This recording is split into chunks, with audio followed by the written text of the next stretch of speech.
오늘 저희가 허락하신 하나님의 말씀은 사도행전 4장 32절로 5장 11절 말씀입니다.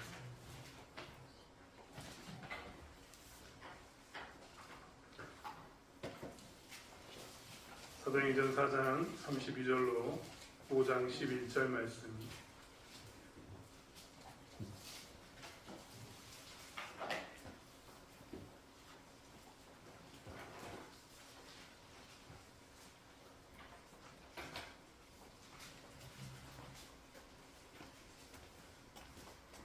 말씀을 찾으셨으면 사도행전 4장 32절로 5장 11절의 말씀을 한 절씩 교독하겠습니다. 믿는 우리가 한 마음과 한 뜻이 되어 모든 물건을 서로 통용하고 자기 재물을 조금이라도 자기 것이라 하는 이가 하나도 없더라.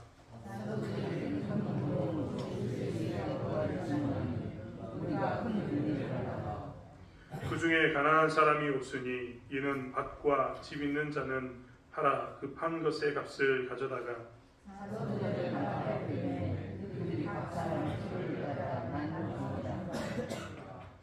구브로에서 난 레이족 사람이 있으니 이름은 요셉이라.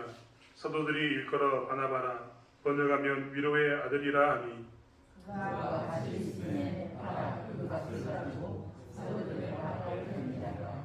아나니아라 하는 사람이 그의 아내 삽비라와 더불어 소유를 팔아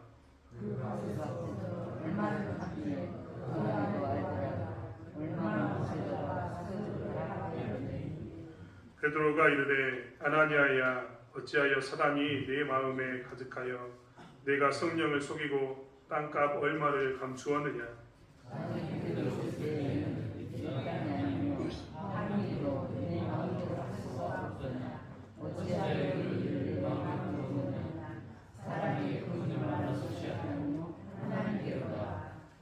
아나니아가 이 말을 듣고 엎드려서 혼이 떠나니 이 일을 듣는 사람이 다 크게 두려워하더라.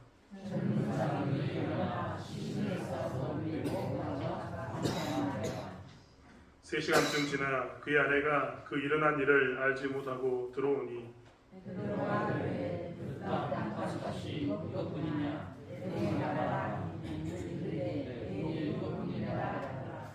베드로가 이르되 너희가 어찌 함께 꾀하여 주의 영을 시험하려 하느냐. 보라 내 남편을 장사하고 오는 사람들의 발이 문 앞에 이르렀으니 또 너를 메어 내 가리라 하니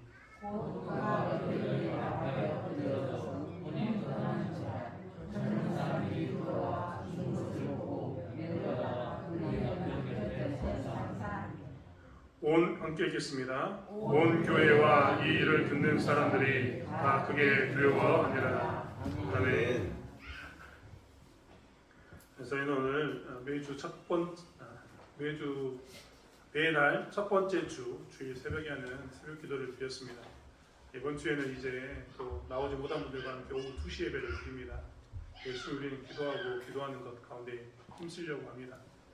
기도의 능력을 통해서 이렇게 힘쓰려고 하는데 사실 이렇게 안 하다가 갑자기 새벽 기도에 나오면 피곤하기도 합니다. 매일매일 나오신 분들은 괜찮겠지만 갑자기 또 나오신 분들은 피곤함이 느껴질 줄 압니다. 우리 중고등부 친구들도 있는데요. 지금 한참 피곤할 겁니다. 한 잠 더 자고 싶은데 이 친구도 어제 교회에서 잤거든요. 교회에서 자고 새벽 기도 나오고 지금 다시 예배를 나왔는데요. 이쁩니다만 혹시 옆에서 졸더라도 이해해 주시고 또 기도 많이 해주셨으면 좋겠습니다. 이 친구들이 그래도 얼마나 감사한지 모르겠어요. 지난주에 교회 일을 할 때도 아주 그냥 적극적으로 벌써 일을 끝내냐고 더 하고 싶다고 했던 친구들인데 정말 감사할 뿐입니다. 사실 교회 공동체가 어떤 모양으로 가지고 사느냐 정말 중요한 문제입니다. 교회가 어떤 방향으로 가느냐, 어떤 세대에 어떤 사람이 세워지느냐, 그것도 정말 중요한 문제가 되지 않을 수가 없습니다. 교회는 그렇기 때문에 항상 이 땅에 살아가면서 어떤 공동체를 만드는가에 대한 답을 추구합니다. 어떤 공동체가 되는 게 하나님의 뜻입니다. 그렇지 않습니까? 세상의 공동체면 세상이 원하는 모형을 만들면 되겠지만 우리는 하나님께서 원하는 교회 공동체를 만드는 것이기 때문에 교회라는 공동체를 만드는 것이기 때문에 하나님께서 원하는 일을 늘 추구하게 된다는 겁니다. 사도행전은 우리에게 아주 좋은, 정말 우리에게 가장 정말 좋은 교회는 어떻게 세워져 가는가를 보여주는 교과서입니다. 잘 아는 것처럼 사도행전은 없던 교회가 이제 처음 시작하면서 처음 교회는 이렇게 진행되었다, 이렇게 만들어졌다라는 것을 우리에게 보여주고 있습니다. 그러면 우리가 교회를 이렇게 만들까 저렇게 만들까 고민할 때 초대 교회처럼 없던 교회를 이렇게 하나님께서 처음 세우셨던 것처럼 우리가 이런 모양으로 교회를 세워가면 되겠구나, 오늘날의 교회는 이런 모양으로 세워가면 되겠구나라는 것을 우리가 교훈 받으면 될 줄 믿습니다. 오늘 그것을 위해서 우리는 사도행전을 계속해서 보고 있습니다.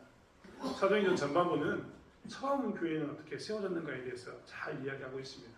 오늘도 말씀을 통해서 우리가 함께 은혜를 나누길 원합니다. 우리는 이 땅에 살아가면서 어떤 구조와 체제 가운데 살고 있습니다. 우리는 특별히 여기 계신 분들은 다들 들어봤습니다. 6.25 전쟁을 통하면서 공산주의가 얼마나 나쁜 것인지, 민주주의가 얼마나 좋은 것인지에 대해 들었습니다. 공산주의라고 이야기하면 공짜만 꺼내도 학을 일으키는, 경기를 일으키는 분들이 여기에 계십니다. 특별히 6.25 전쟁을 통해서 많은 가족을 잃어버렸던, 특별히 공산주의자들에게 의해서, 공산당에 의해서 가족을 잃어버렸던 사람들은 공산주의의 공짜만 나와도 경기를 일으킵니다. 한국 교회는요, 공산주의에 대해서 굉장히 싫어합니다. 공산주의가 어떤 이념을 가지고 어떤 생각을 가지고 있다는 것, 이런 것 관심을 두기 전에 공산주의 공짜만 나와도 그냥 다 덮어버립니다. 왜냐하면 공산주의 공짜만 나와도 6.25 전쟁 때 한국에 있던 수많은 기독교인들이 그들의 손에 죽었다는 것을 알기 때문에 덮어버리는 겁니다. 사실 그렇지만 학자들은 이야기합니다. 공산주의도 성경에서부터 기인했다. 재밌지 않습니까? 공산주의를 처음 주장했던 사람들은요, 목사의 아들들이었고 성경에 아주 밀접한 사람들이었습니다. 그들이 그 당시에 사회 문제를 해결하려고 하다 보니까 성경에 있는 이런 방식의 공산주의를 쓰는 건 어떨까라고 고민하면서 했던 부분인데, 공산주의자들이 그것을 악용함으로 인해서 어떻게 되느냐, 우리는 공산주의 공짜만 끄집어내어도 싫어합니다. 우리는 그리고 난 후에 그의 대척점에 있는 민주주의를 선호합니다. 그래서 공산주의 공짜만 나오면 멸공, 이런 이야기를 하지만 민주주의를 세우기 위해서 우리는 안간힘을 씁니다. 우리는 스스로가 다 민주주의자라고 생각하고 민주주의를 향해 나가는 그런 사람들이라고 이야기합니다. 대한민국도 민주주의, 민주공화국이라고 이야기하면서 우리는 민주주의를 표방할 것을 아예 못 박았습니다. 사상으로 따진다면 민주주의와 공산주의 가운데 무엇을 선택할래? 라고 이야기하면 우리 민주주의를 선택합니다. 제가 설명을 좀 복잡하게 할 수도 있지만 사실 사회주의, 공산주의, 민주주의, 자본주의, 이 두 체제가 전 세계를 양분하고 있었을 때가 있었습니다. 어려운 말인 것처럼 보이지만 쉽게 생각하면 그냥 공산주의와 민주주의가 양분하고 있는 세대가 있었다는 겁니다. 잘 생각해 보십시오. 우리가 예전에는요, 소련이라는 나라를 기억하고 있습니다. 여기 우리 젊은 중고등부 친구들은요, 소련이라는 나라를 모를 겁니다. 이들은 러시아는 알아도 소련을 모를 겁니다. 하지만 저희는 소련을 압니다. 고르바초프, 모르는 사람 있습니까? 우린 다 압니다. 우리 세대는 그게 다 아는 사람들의 이름이었고, 공산주의 국가의 대표적인 나라 소련과 그 나라에 대한 지도자의 이름을 우리는 다 기억하고 있습니다. 이런 것처럼 공산주의 사회는 지난 시간에 굉장히 큰 영향력을 미쳤습니다. 소련이 공산주의화 되면서 소련 옆에 있는 모든 나라들은, 그게 유럽의 국가이든 혹은 아시아에 있는 국가이든 소련 근처에 있는 모든 나라들은 공산주의화 되는데 영향을 받았습니다. 반면에 민주주의의 세력은 공산당이 어떻게 하면 밑으로 못 내려오게 할까, 아시아의 바다 쪽으로 못 내려오게 할까 엄청나게 경계심을 가지고 싸웠습니다. 어떻게 하면 유럽을 넘어서 서쪽 유럽으로 넘어오지 못하게 할까 하고 엄청나게 싸웠습니다. 그래서 그것을 통해서 전쟁도 여러 번 일어났었고, 그 공산주의와 민주주의가 경계선을 잡고 있는 지역에서는 엄청나게 수많은 사람들이 고통 가운데서 전쟁을 치러야 되는 끔찍한 역사의 그런 과정을 경험하기도 했습니다. 이런 것처럼 자본주의와 공산주의는 엄청나게 긴 시간 동안 이념의 대결을 가져왔고, 그 이념의 대결 가운데 전쟁 가운데 많은 사람을 죽이기도 했고, 냉전이라고 이야기하면서 긴 시간 동안 우리로 하여금 고통의 시간을 갖게 만들었습니다. 제가 이 사도행전 하는데 자본주의와 공산주의를 이야기하는 이유는 무엇이냐면, 이렇게 이념과 사상이 전쟁을 일으키게 하거나 긴장감을 주게 하거나 혹은 사회의 구조를 바꾸게 하거나 혹은 사회 안에서 막대한 영향을 미쳤다는 것을 이야기하기 위해서입니다.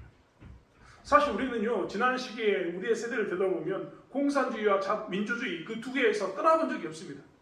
우리는 무조건 내가 공산주의자인가 아니면 민주주의자인가 둘 중에 하나만을 선택하는 그런 시대에 살았습니다.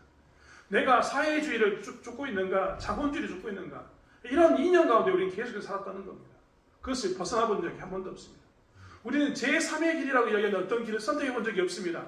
그때마다 우리는 항상 두 개의 사이 뛰어가지고 살았던 겁니다.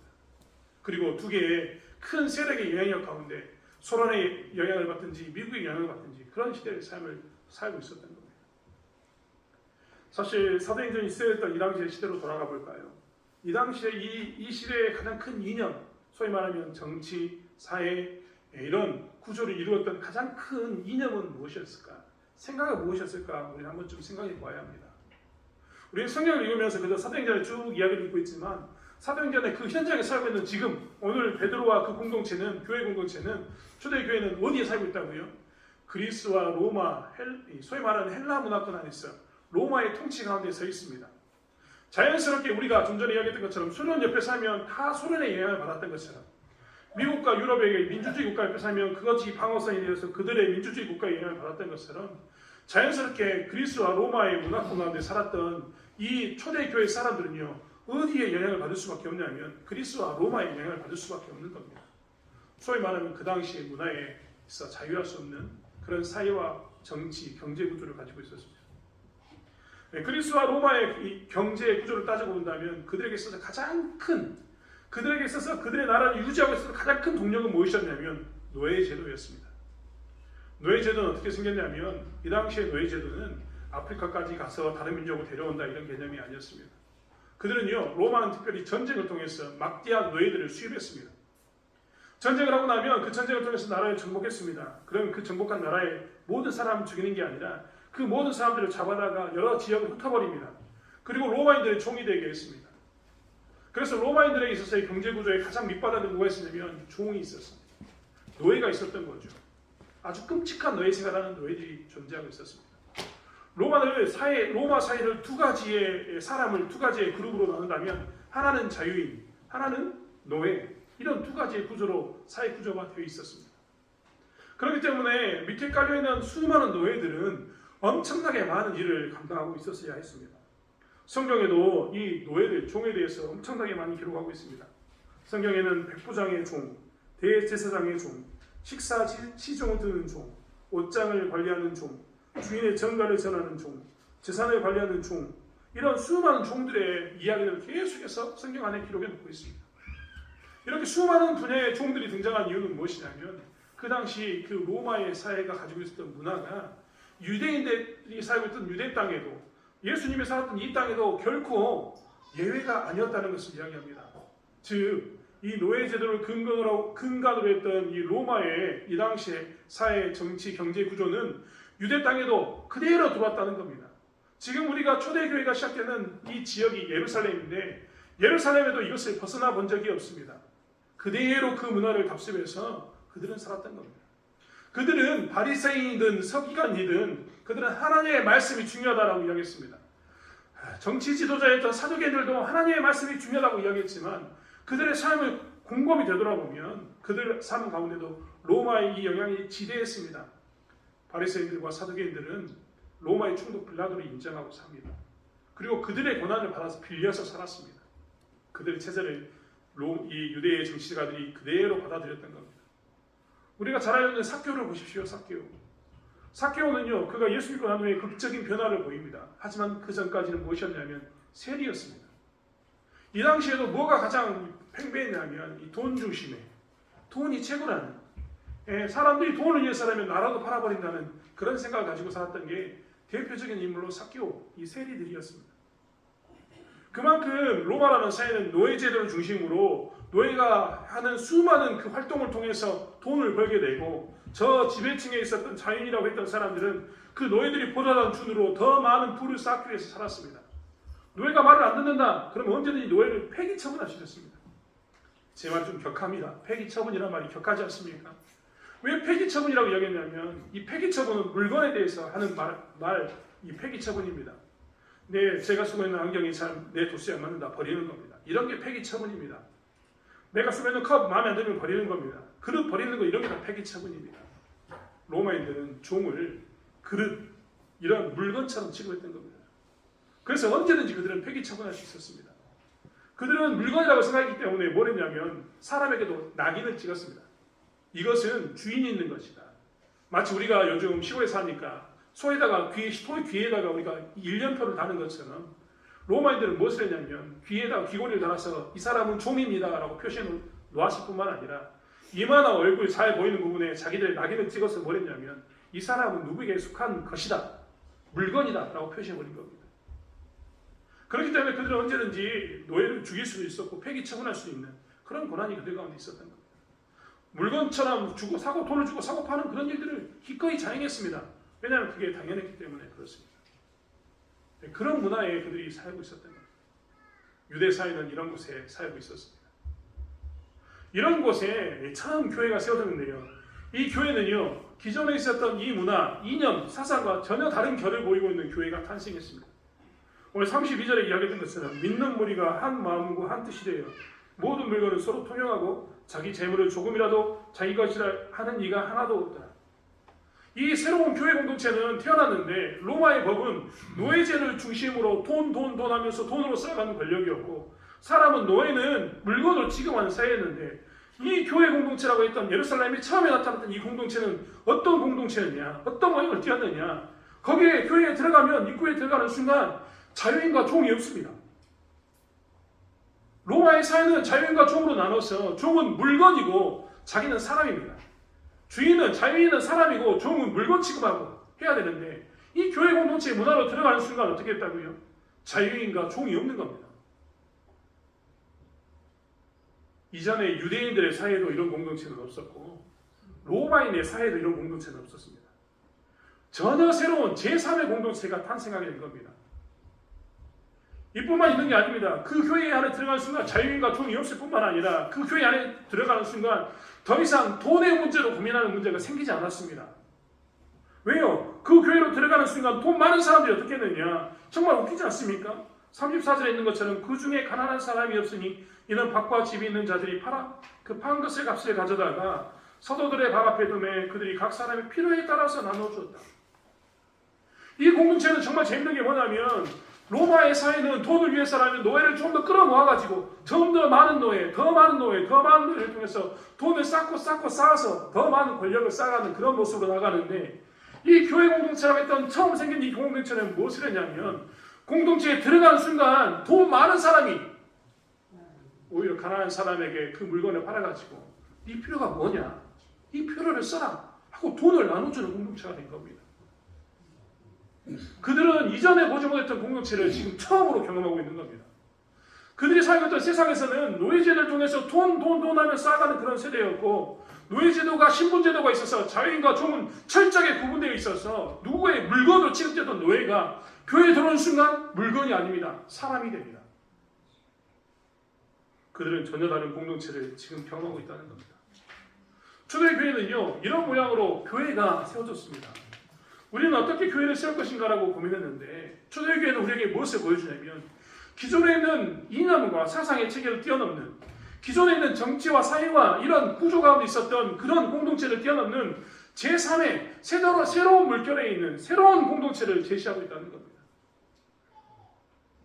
사실 오늘날 교회가 세상으로부터 지탄받는 수많은 이유 중에 하나는 이렇게 교회 공동체답지 않는 모습, 세상의 문화가 그대로 들어와가지고 교회마저도 어떻게 되냐면 마치 교회 안에 그 세상의 정치가 그대로 자리 잡고 있는 모습 때문에 세상이 교회를 구분하지 못하는 겁니다. 제가 보기에는 제가 만약에 이 초대교회의 사람이었다고 생각한다면 제가 보기에는 오늘날의 교회는 뭐처럼 보이냐면 유대인의 공동체처럼 보입니다. 회당 공동체처럼 보입니다. 바리새인과 서기관들이 기꺼이 그들의 권력을 유지하기 위해서 로마인과 타협했던 것처럼 마치 오늘날의 교회에는 제3의 새로운 공동체를 하나님 주셨던 말씀의 비전을 제시하는 공동체가 아니라 마치 유대인의 회당 공동체처럼 우리가 기꺼이 교회를 위해서라면 이 교회의 풍요로움을 위해서라면 우리는 언제든지 이들과 타협할 수 있다는 그런 모습 가운데 있다는 것처럼 보인다는 겁니다. 오늘날의 교회 공동체는 자유인이 존재하지 않는 자유인과 종이 하나가 되어야 되는데 그런 모습이 보이지 않는 그런 공동체 그리스 로마의 공동체처럼 보입니다. 그 안에 들어가면 여전히 사람은 한쪽은 물건이고 한쪽은 사람이고 한쪽은 지배자이고 한쪽은 피지배자인 그런 모습에 있는 권력의 세력에 있는 그런 공동체 로마인들의 공동체처럼 보인다는 겁니다. 교회여야 하는데 교회는 들어올 순간 자유인과 종이 없어야 되는데 교회는 들어오는 순간 더 이상 우리 가운데 금전적인 부분으로 계열이, 서열이 존재해서는 안 되는데 마치 교회는 이런 모습 가운데 서 있는 것처럼 보입니다. 사도행전의 말씀은 오늘 그렇기 때문에 바나바와 아나니아와 삽비라를 통해서 우리에게 무엇을 제시하느냐. 초대교회는 이런 새로운 공동체였다. 교회는 이런 새로운 공동체를, 이런 방향성을 가져야 된다라고 우리에게 보여주고 있는 것입니다. 첫 번째로 보여주고는 새로운 공동체의 방향성은 무엇인가? 그것은 바나바를 통해서 보여주는 새로운 공동체의 방향성입니다. 오늘 성경에 있는 것처럼 바나바는 어떤 사람이었는가? 36절의 말씀에 보면 이렇게 나왔습니다. 구브로에서 난 레이족 사람이 있으니 이름은 요셉이라. 사도들이 일컬어 바나바라. 번역하면 위로의 아들이라 하니 그가 밭이 있음에 팔아 그 값을 가지고 사도들의 발 앞에 두니라. 이 사람은 어디서 태어났냐면 구브로에서 태어났습니다. 여러분, 우리는 유대 땅의 지명에 대해서 잘 모릅니다만 구브로는 어디인가? 섬입니다. 섬. 구브라라는 섬이 있습니다. 우리가 사도행전 저 뒤에 가다 보면 나중에 사도들이 전도여행을 갈 때 구브라라는 섬을 거치게 됩니다. 그쪽 출신이, 거기서 태어난 사람이 누구라고요? 이 바나바입니다. 바나바는 레이족 속 사람인데 소위 말하면 저 외국에서 태어난 사람인 겁니다. 미국에서 태어난 재외동포. 이 재외동포로서의 이 존재가 누구였느냐? 레이족 속 이 바나바의 존재였습니다. 그의 본래 이름은 요셉입니다. 요셉. 그런데 사도들은 그를 뭐라고 불렀냐면 위로의 아들이라고 불렀습니다. 훗날 우리는 성경에서 요셉이라는 이름보다는 바나바라는 이름으로 더 이 사람을 접하게 됩니다. 그는 어떤 일을 행했냐면 그는 구브로에서 태어난 레위 족속이었지만 그는 이 땅에, 이 유대 예루살렘에 있는 땅에 들어와서 지금 살고 있습니다. 그의 삶은요, 요셉이라는 이름을 가지고 있었지만 바나바로 불릴 만큼 삶을 살고 있습니다. 그는 37절에 보면 그가 밭이 있음에 팔아 그 값을 가지고 사도들의 발 앞에 두었다라고 이야기합니다. 사도들의 발 앞에 두었다, 이 말은요, 누군가의 발 앞에 두었다라는 말은 그 사람에게 나의 결정권을 준다라는 말이 됩니다. 여러분 잘 보시면 유대인들이 어떤 결정을 할 때 겉옷을 벗어가지고 그 사람 발 앞에 두었다라는 말을 합니다. 그것은 무엇이냐면 내 생명에 관한 것도 당신에게 맡긴다, 이런 말이 됩니다. 내 생명은 내가 결정해야 되는데 아니, 이제 이 건에 대해서는 당신에게 맡긴다라는 게 겉옷을 벗어서 그 발 앞에 두는 겁니다. 재산을 팔아서 그 앞에 두었다, 이 말은 무엇이냐면 이 재산은 원래 나의 것이고 내가 내 마음대로 쓸 수 있는 것인데 내가 이것에 대한 결정권을 나에게 두지 않고 누구에게 둔다? 하나님의 종이었던 사도들에게 두겠다라고 이야기하면서 맡기는 겁니다. 바나바는 이런 사람이었습니다. 그러면 초대교회의 공동체의 모습을 통해서 우리가 교회는 이런 방향성을 가져야 된다는 것을 볼 수 있는데 바나바를 통해서 우리는 무엇을 볼 수 있느냐? 재물을 바치자, 이런 말이 아닙니다. 바나바는요, 재물을 바쳐서 하나님에게 결정을 두었을 뿐만 아니라 그의 삶의 방향성이 뭐였냐면 위로의 아들로 그의 삶의 방향성이 있었습니다. 그러니까 그의 삶을 바라보면 바라볼수록 사람들이 바나바를 볼 때마다 어떤 느낌이 드냐면 이 사람이랑 있으면 위로를 경험하게 된다는 겁니다. 위로. 그러니까 사람들이 뭐라 불렀다고요? 교회 공동체 안에 있는 사람들이 바나바를 보면서 위로의 사람이야, 이 사람은. 이 사람과 함께 있으면 위로를 경험할 수 있어. 이런 모습을 이야기하고 있는 겁니다. 그러니까 돈을 바치자는 게 아니라 그의 바나바의 인생이 어디에 있었다고요? 위로를 주는 사람으로. 교회 공동체 안에서 새로운 물결을 만들었는데 바나바가 만들었는데 그 바나바가 그 물결 가운데 무엇을 향해 나가고 있었다고요? 위로로 나가고 있었다는 겁니다. 오늘 새로운 공동체의 방향성에 대해서 이야기하시면서 무엇을 말하냐면 새로운 교회는 세상에 줄 수 없는 위로의 공동체가 되어야 한다라고 말씀하고 계시는 겁니다. 새로운 교회 공동체가 바나바를 통해서 확실히 드러냈습니다. 교회에 들어온 모든 사람들이 바나바의 삶을 보면서 교회의 방향성은 위로구나, 위로의 방향으로 나가야 되는구나 라는 것을 알았다는 겁니다. 오늘날 많은 사람들이 힘들어하면서 교회에 들어와서 위로받기로 합니다. 위로받고 싶다. 교회 가면 내 마음이 좀 편안해진 말을 듣고 싶다. 힘들었는데 교회 가면 잘했다, 이런 다독이는 말을 듣고 싶어 합니다. 하지만 바나바가 했던 위로의 방향성은 그런 방향성이 아닙니다. 우리가 잘 알고 있는 것처럼 바나바는 왜 위로의 아들이 되었는가? 그는 오늘 성경에 있는 것처럼 그가 무엇을 경험했냐면 33절에 사도들이 큰 권능으로 주 예수의 부활을 증언하니 우리가 큰 은혜를 받았다라고 이야기합니다. 그는 큰 은혜를 받았습니다. 어떤 은혜였습니까? 예수 그리스도를 통한 은혜였습니다. 예수 그리스도에 대한 부활, 그리고 부활 이전에 그가 당했던 고난, 그 고난을 통해서 이루었던 십자가의 보혈의 핏값, 그리고 보혈의 핏값을 아는 자들에게는, 하나님의 자녀가 된 자들에게는 부활이 있다는 그 부활의 소망, 이것을 통해서 은혜를 입었습니다. 이것을 우리가 계속했던 것처럼 간단히 이야기하면 복음으로 인한 은혜를 그가 입었던 겁니다. 복음 안에 거하는 자가 되었습니다. 복음 안에 거하는 그가 뭘로 이루었겠습니까? 세상에 말한 것처럼 힘든 자들에게 와서 다독이면서 잘했다, 힘들었지, 이런 말도 했을 겁니다. 하지만 그는요, 분명합니다. 그가 받았던 그 복음의 은혜, 그 복음의 은혜에 대해서 큰 은혜를 받았다고 표현했던 것처럼 그가 받았던 세상의 것과 바꿀 수 없는 큰 은혜, 자기 손에 쥐고 있었던 가장 큰 은혜, 십자가의 은혜, 복음의 은혜, 부활의 소망을 가지고 사람들을 위로했던 겁니다. 힘들고 어려운 자들에게 그는 복음을 전해서 복음으로 위로했습니다. 교회에서 넘어지면서 자살하고 있는 그들에게 그는 무엇을 했냐면 예수 그리스도의 그 큰 은혜를 나눔으로 인해서 그들에게 은혜를, 복음의 은혜를 나눔으로 해서 위로했습니다.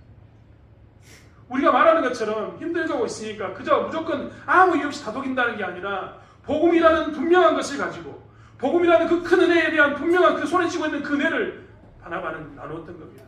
그리고 그것이 위로가 되었던 겁니다. 교회의 방향성은요, 다른 곳에 있지 않습니다. 좀 전에 이야기했던 것처럼 세상에 많이 힘듭니다. 자영업을 하는 사람들은요, 죽겠다고 이야기합니다. 이렇게 끔찍한 세상이 없다라고 이야기합니다. 그것만 그렇습니까? 우리가 거하고 있는 모든 사람들이 다 그렇습니다. 제가 듣는 이야기 중에 최근에 듣는 이야기가 가장 끔찍한 것 같습니다. 불경기도 이런 불경기가 없었다고 이야기하는 소문을 너무나 많이 듣습니다. 제 주변에 있는 많은 사람들이 폐업을 이야기하면서 이제 그만하겠더라고, 못하겠다고 이야기하면서 기도해달라고 이야기합니다. 어떻게 하면 잘 마무리할 것인가에 대해서 이야기하면서 나는 정말 잘 마무리해서 이 폐업하면서 이 가게의 문을 닫으면서 이것을 그만두면서 잘 마무리하고 싶다고 이야기하는 사람이 제 주변에 너무 많이 늘어나서 기도의 제목으로 그것을 부탁한 분들이 너무나 많이 생겼습니다. 그런 그들에게 우리는 뭐라고 이야기해야 될까요? 그저 교회에 왔으니까 다독이면서 잘했다고 이야기할까요?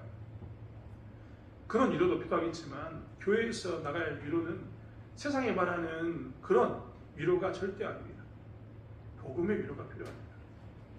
일할 때 우리가 무엇을 바라보자? 십자가를 바라보자. 일할 때 우리에게 소망이 없어서 문 닫고 힘들고 절망 가운데 있는 우리들이 무엇을 바라보자? 부활의 소망을 바라보자. 이렇게 제시한 자가 누구였냐면 바나바였습니다. 교회는 그렇기 때문에요, 이렇게 복음으로서 제시하는 겁니다. 복음으로서 위로하는 겁니다. 어떤 때는 복음으로 위로할 때는, 어떤 때는 따끔하게 우리가 쓴소리할 때도 있습니다. 힘들고 지쳐온 사람들에게 오히려 복음으로 위로하다 보니까 그래서는 안 되라고 강력하게 부정적인 표현을 하면서 안 되라고 외치는 경우도 생기게 됩니다. 하지만 그럼에도 불구하고 우리는 무엇으로 위로해야 되느냐? 복음을 나누고 이 복음의 소망을 나누고 복음으로 위로하는 그 교회를 만들어가야 된다는 겁니다. 사랑하는 성도 여러분, 교회는 그렇기 때문에 준비하고 있어야 합니다. 우리는 바나바처럼 위로의 아들들이 되기를 원합니다. 복음으로써 교회에 들어온 자들에게 위로를 나눠주는 위로의 아들들이 되기를 원합니다. 그러기 위해서 우리가 뭘 가지고 살아야 합니까? 예수 그리스도의 복음의 큰 은혜를 손에 쥐고 살아야 되는 겁니다. 여러분, 왜 우리가 성령 충만해야 됩니까? 왜 우리가 주의 말씀 가운데 있어야 합니까? 우리가 왜 깨어서 기도해야 됩니까? 우리가 성령 충만해서 나의 유익을 위한 게 아닙니다. 복음을 쥐고 있자고 해서 나의 유익을 위한 게 아니지 않습니까? 이렇게 복음을 나눠야 할 때 나누기 위해서 큰 은혜를 쥐고 있어야 합니다. 복음의 은혜를 나눠야 할 때 우리가 그것을 기꺼이 감당하기 위해서, 평상시 같으면 감당하기 싫지 않습니까? 나도 힘들어 죽겠는데 내가 왜 그 사람을 감당합니까? 라는 말이 절로 나오는데 그 말을 우리 가운데 사라지게 하는 유일한 방법은 뭡니까? 성령의 충만함이기 때문에 그렇습니다. 성령의 충만하지 않고서는 이 일들을 감당할 수가 없는 겁니다. 큰 은혜를 우리가 쥐고 있지 않는 이상 이 은혜를 나눈다는 것은 불가능한 일입니다. 그렇기 때문에 우리는 무엇을 해야 되느냐? 성령의 충만한 가운데서 큰 은혜를 기억하면서 이 큰 은혜를 나누는 위로의 아들들이 되어야 되는 겁니다. 사랑하는 성도 여러분, 교회는, 이 시대의 교회는 그렇기 때문에 방향성을 위로의 아들들이 되는 곳으로 정해야 할 뿐만 아니라 그 위로 가운데는 반드시 무엇이 있어야 된다고요? 복음이 있어야 합니다. 그 위로를 하기 위해서 우리는 성령의 충만함을 입어야 합니다. 우리는 기도해야 합니다. 우리는 더 큰 은혜를 누리기 위해서 하나님께 손 내밀면서 나에게 갑절의 은혜를 달라고, 복의 통로가 되게 하기 위해서, 내가 나누게 하기 위해서 그런 삶을 살게 해달라고 기도하는 자가 우리가 되어야 될 줄 믿습니다. 두 번째로, 이제 하나님께서는 초대교회의 방향성에 대해서 이야기하면서 부정적인 방향으로 아나니아와 삽비라를 이야기합니다. 아나니아와 삽비라는 우리가 잘 알고 있는 것처럼 아나니아라는 사람과 그의 아내 삽비라는 돈이 많은 사람이었습니다. 그렇기 때문에 그는 어떻게 했느냐, 소유를 팔아서 어떻게 했느냐, 사도들의 발 앞에 두기로 했습니다. 여러분, 이런 말 하면 정말 웃깁니다만 아마 제가 개인적으로 생각하기에 아나니아와 삽비라는 큰 땅을 가지고 있는 사람인 게 분명합니다.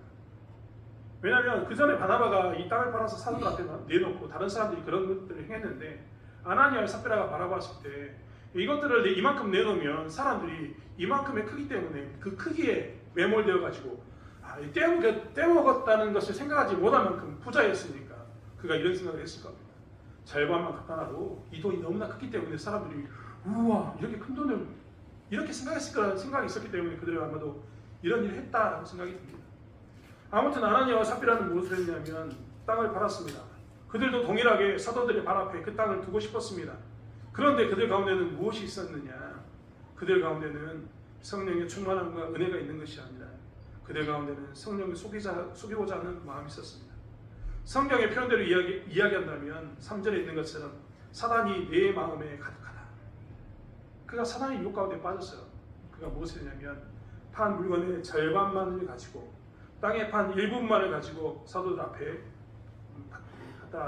발 앞에 갖다 바추었던 겁니다.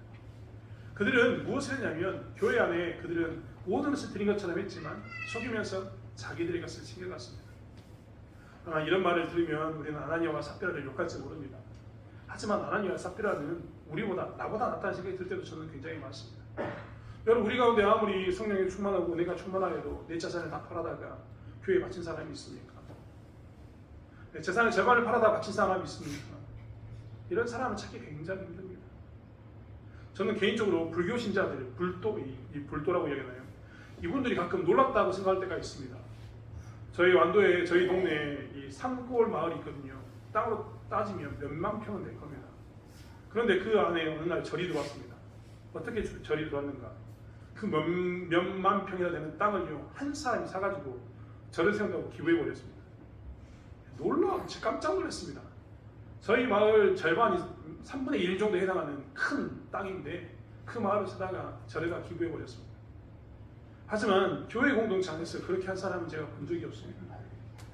사실 아나니아와 삽비라처럼 하는 이런 사람은요, 놀랄만한 사람인 거죠, 사실. 그런데 그들이 죽었습니다. 왜요? 절반만 맞춰서 죽었을까요? 아니요, 성경은 절반만 맞춰서 죽었다고 얘기하지 않습니다. 여러분, 걱정되지 않습니까? 이렇게 되면 좀 두렵지 않습니까? 내가 하나님께 헌금하려고 했는데 속이면 내가 이렇게 갑자기 내 혼이 떠나서 죽는 이런 일이 나타나는가? 이런 두려움 때문에 걱정되지 않습니까? 오늘 성경은 헌금을 네가 중간에 훔쳐가면 바로 죽여버리겠다, 이런 말이 절대 아닙니다. 아나니아와의 삽비라를 통해서 이야기하는 것은 무엇이냐면 부정과 거짓이 섞이는 그 문제를 이야기하고 있는 겁니다. 여러분, 처음 시작하는 것은 항상 제일 중요합니다. 왜냐하면 그것이 기준이 되기 때문에 그렇습니다. 제가 저희 큰아들에게도 그런 이야기를 한 적이 있습니다. 아이들을 불러 모아놓고 우리 큰아들이, 저희 집에 자녀가 4명인데 4명을 불러놓고 큰아들이 있는 자리에서 그 이야기 한 적이 있습니다. 너희 둘째, 셋째, 넷째는 큰아들에게 감사해야 된다. 왜냐하면 큰애를 통해서 부모는 배웁니다. 이렇게 해봤더니 좋으면 둘째, 셋째도 좋은 것을 합니다. 근데 큰애한테 해봤는데 이게 나쁩니다. 그럼 둘째, 셋째한테 합니까? 안 합니까? 안 합니다. 처음 한다는 것은 항상 그런 경험을 줬습니다. 농사를 처음 지을 때도 그렇습니다. 여기 처음 농사를 지은 분들 계십니까? 처음 어떤 새로운 작물을 시작할 때도 마찬가지입니다. 처음 경험은 너무나 중요합니다. 여러분, 창세기를 보면요, 창세기에 아담과 하와에게 가장 큰 충격적인 사건, 처음 일어난 사건이 뭐였냐면 살인이었습니다. 가인과 아벨의 죽음의 이 사건은요, 아담과 하와에게 충격이었을 겁니다. 아담과 하와 이후에 죽음이라는 것이 한 번도 있지 않았습니다. 그런데 사람이 죽을 수 있다는 것을 가인과 아벨 사건을 통해서 처음 아담과 하와는 경험하게 됩니다. 끔찍했겠죠. 여러분, 우리 잘 생각해 볼까요? 여호수아가 이스라엘 백성들을 이끌고 이 요단강을 건너서 가나안 땅을 정복합니다. 가나안 땅을 정복할 때 여리고성을 정복한 이후에 아이성을 점령할 때 한 사람이 죽습니다.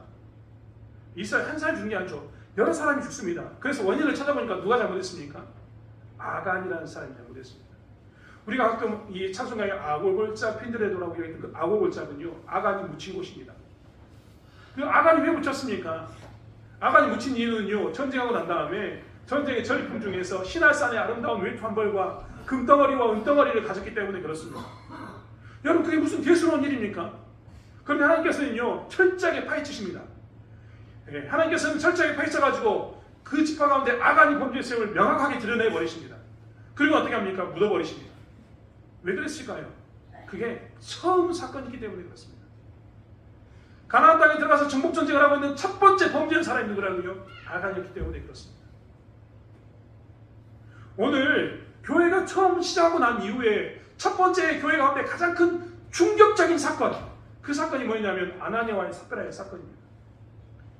교회 공동체에 들어왔던 사람들은요, 그동안 뭘 경험했습니까? 안진뱅이가 일어나고 눈을 앞이 안 보이는 사람이 눈을 뜨고 계속해서 이 기적을 경험하고 있지 않았습니까? 성령의 역사를 경험하고 있었는데 그 역사는요, 항상 좋은 방향으로 나타나는 겁니다. 병이 고쳐지고, 그렇지 않습니까? 죽은 자가 살아나고, 다 좋은 겁니다. 그런데 처음으로 뭔 일이 있었냐면 교회 가운데 죽음이 들어왔습니다. 하나님께서 거역했더니 사람이 죽었습니다. 그것도 부부가 죽었습니다. 엄청나게 큰 충격적인 사건으로 들어왔는데, 사실 우리는 죽음에 대해서만 충격적인 사건이라고 얘기하지만 하나님께서 가장 큰 충격적으로 바랐던 것은 무엇이냐면 성령을 속이는 것이 가능하다고 생각하는 사람들에 대한 것입니다.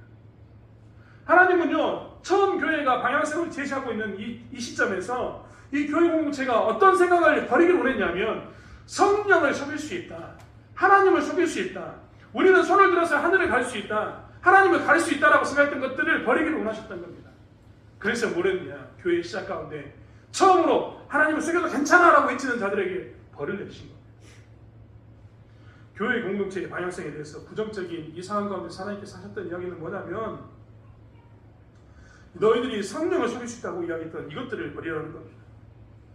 교회는 성령의 충만함으로 세워져야 되는데 성령의 충만함이 아니라 적당히 다른 것을 채워 넣어서도 교회가 세워지는구나, 이것을 처음으로 주장했던 아나니아와 삽베라를 공동체에서 제거시키심으로 인해서 뭘 강조하시냐면, 야, 교회는 오직 다른 것으로 세워지는 게 아니라 성령의 충만함으로, 너희 공동체는 성령의 충만함을 통해서 이 일들을 해야 된다는 것을 강조하고 있는 겁니다.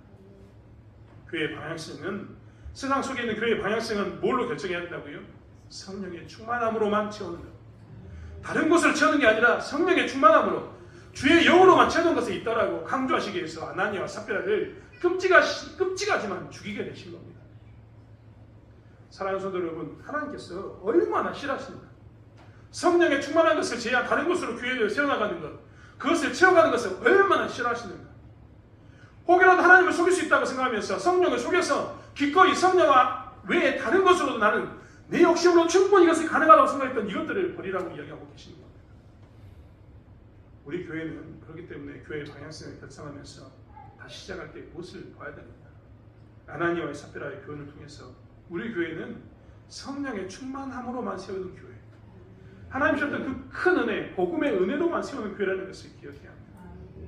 교회 안에 다른 곳에 들어오는 것에 대해서 하나님께서 얼마나 극도로 경계하셨는지를 생각하면서 우리가 지금 우리의 신앙 가운데 예수 그리스도의 복음과 성령의 충만함 가운데 성령의 충만함을 하는 그 일들 외에 다른 것으로 내 삶의 어떤 것들을 끌어들여왔다면 이것을 속히 내어다 버리고 성령의 충만함과 복음으로만, 은혜로만 교회를 세워가고 나를 세워가야 된다는 것을 고백하고 살아야 된다는 것입니다. 사랑하는 성도 여러분, 교회가요, 이 방향성을 제시하지 못한다면 다른 것이 아니라 성령의 충만함으로만 교회를 세우겠다, 교회가 복음만 세우겠다, 큰 은혜로만 세우겠다라고 했던 이것들을 우리가 채우지 못한다면, 그 방향성을 제시하지 못한다면 우리는 오늘 지저들이 이야기했던 것처럼 사단이 우리 마음에 가득한 것, 교회 가운데 사단이 가득한 것을 보게 될 겁니다. 교회가 교회 아닌 공동체가 되는 것을 보게 된다는 겁니다. 사랑하는 성도 여러분, 우리는요, 그렇다고 해서 외식하자는 이야기가 절대 아닙니다. 오늘 아나니아와 삽베라가 했던 것이 뭡니까? 전형적인 외식입니다. 베드로는 아나니아와 삽베라에게 이야기합니다. 땅이 그대로 있을 때 내 땅이 아니며 한 후에도 내 마음대로 할 수가 없느냐. 굳이 속여가지고 뭔가 더해서 편법과 불법을 섞어서 진짜와 가짜를 섞어서 사람을 혼동케 하는 것 외에 다른 게 없더냐.